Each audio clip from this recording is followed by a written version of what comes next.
সারাদিন বাণিজ্য মেলায় কেনাকাটা করতে করতে যখন আপনি খুব টায়ার্ড হয়ে যাবেন আর আপনার খিদে পেটের মধ্যে ইঁদুর দৌড়াদৌড়ি শুরু করে দিবে, তখন কিন্তু আপনি না খেয়ে পারবেন না। তো ক্ষুধা নিবারণের জন্য আপনারা চাইলে এইসব নকল হাজির বিরিয়ানিতে গিয়ে কিন্তু ক্ষুধা নিবারণ করতে পারবেন, তবে আসল হাজির বিরিয়ানির টেস্ট পাবেন না।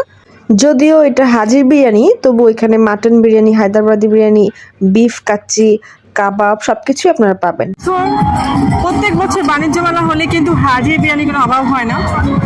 মানে হাজির বিরিয়ানি কিন্তু দেখতে পাচ্ছেন, এই যে এখানে একটা, তারপর এইখানে একটা, তারপর আপনারা দেখবেন হচ্ছে এই যে পুরান ঢাকার হাজির বিরিয়ানি লেখা।